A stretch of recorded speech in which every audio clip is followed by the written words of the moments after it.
All right, I'm going to show you how to do an American flag in Illustrator, and the point is to show you how to use some of the tools, but also how to use them more quickly than you might think. We're going to use alignment, we're going to use grouping and copying in ways that you might not think about if you don't use Illustrator a lot. So I've created a new Illustrator document, and I'm going to want you to create an American flag just like I'm doing. And one of the most helpful things we'll do at first is to show the rulers. So you're going to want the rulers to be showing, and I'm going to have you do this flag a particular size just because it'll work out better. And so I want you to you could actually do show grid. Let's see, show grid, there's the grid there. Kind of each one of these is 1/8 of an inch, so it makes it a little easier. So I'm going to make a rectangle, and I'm going to make it 5 1/4 inches width by 3 1/4 tall. So I'm going to start here at the 1 inch mark and drag down, and I can look at the ruler. 1, 2, 3. 3 1/4 would be there, and then and then I'll go out to 5 1/4, and I can see there tells me my width and height on the screen. 5.25. There we go. And so I've got my flag the right size. So proportionally, that's pretty close. All right, and I'm going to use layers. So that's my first layer. There's the border of the flag. I'm going to make another layer. Maybe lock that first one, and I'm going to make the blue field, and that's going to be 2 1/4 inches by 1 3/4. So here we go, 2 1/4 by 1 3/4. Okay, there we go. All right, there we go. Now I don't want a stroke on this. I'm going to say no stroke, but I do want a blue fill. So I'll click in the color there, give it a blue fill. Okay, so these proportions are going to be about right. Now I want stripes, of course, and I don't really need a fill for the, I'll get the layers back. I don't really need a fill for this box because the paper's white. And I'd like to be able to see the grid through it, so I'm going to give it a fill of none. And I'm going to make stripes, but the stripes really are going to be between the border and the blue field. So I'm going to make a new layer in between these two. So I'll go down to layer 1, make a new layer above, lock these two. And now I'm going to get the rectangle tool. I'm going to give myself a fill of red for the stripes, and then a stroke of none. And these stripes are going to be 1/4 of an inch. So I'll just line this up here, and I'm going to make this go all the way across. You see I'm crossing the blue, because that way I only have to make the stripe one time. And it's on the layer in between, so the blue blocks it, so I'm not seeing the red there because the blue's on top. So that's good. Alright, so I'm going to copy this stripe, Command C, and then I'm going to paste in place, Shift Command V, so now there's a copy.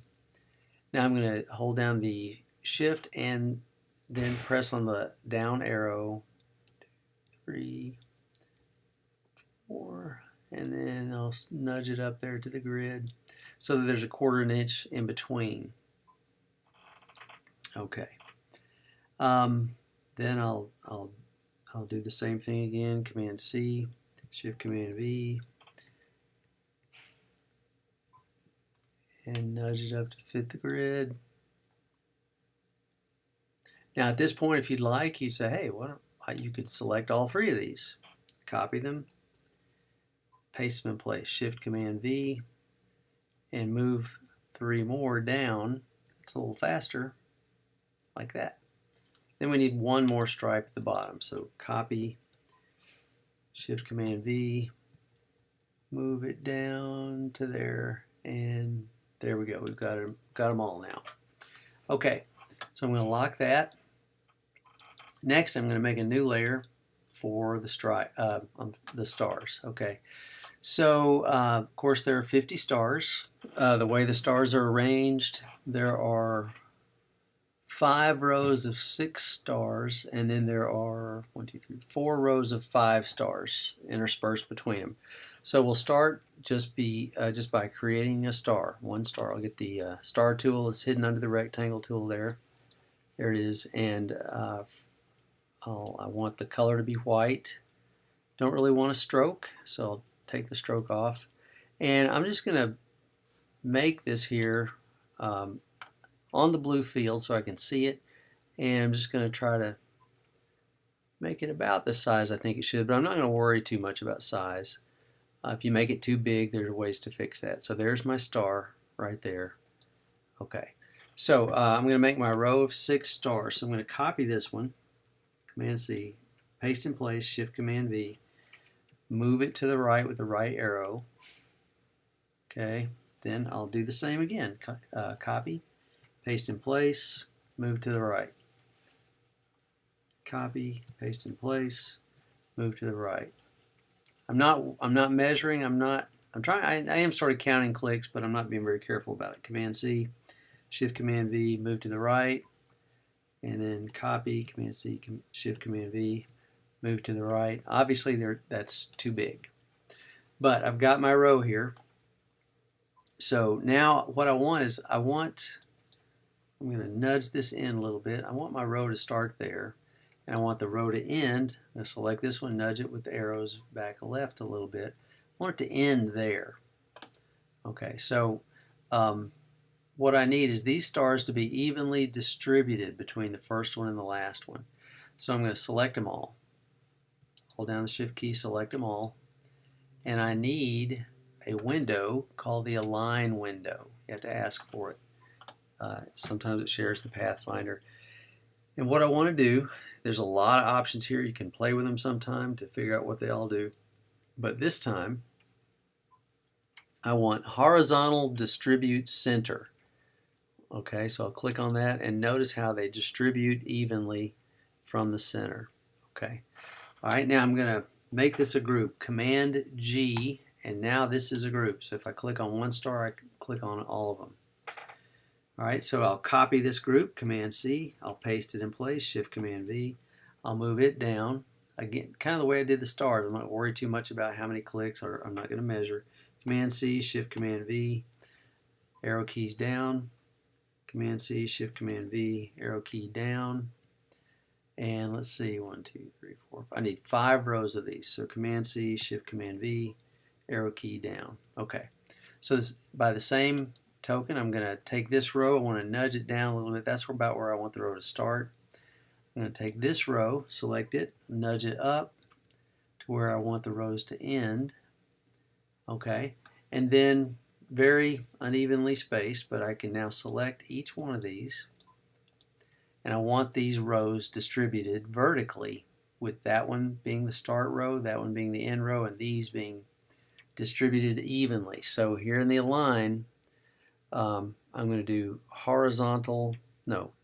vertical distribute center. So here I go, and there they are. Okay. Now I need rows of 5 to go in between here. 4 rows of 5. Here's the easy way to do that. I'm going to select this group, copy it, paste it. Now I'm going to ungroup this. Shift Command G. Okay. And then I'm going to select the star on the end, throw it away. Turn this into a group by selecting on all 5 of these. 1, 2, 3, 4, 5. Command G to group them. Kind of move them in place where I sort of want them. Yeah, I kind of like them there. Copy, Command C, paste in place. Shift Command V. Okay. Copy, paste in place. Okay. Copy, paste in place. Okay, there they are. Again, not very even. I'm going to take this bottom row, nudge it where I want it. The top row is about where I want it. So I just select all of these rows, And once again, vertical distribute center, and there you go. So I've got 50 stars evenly distributed with very little trouble using copy, group, paste in place, using the arrow keys, and using the align panel with vertical distribute center and horizontal distribute center. Okay, so it's actually very easy to make something like this.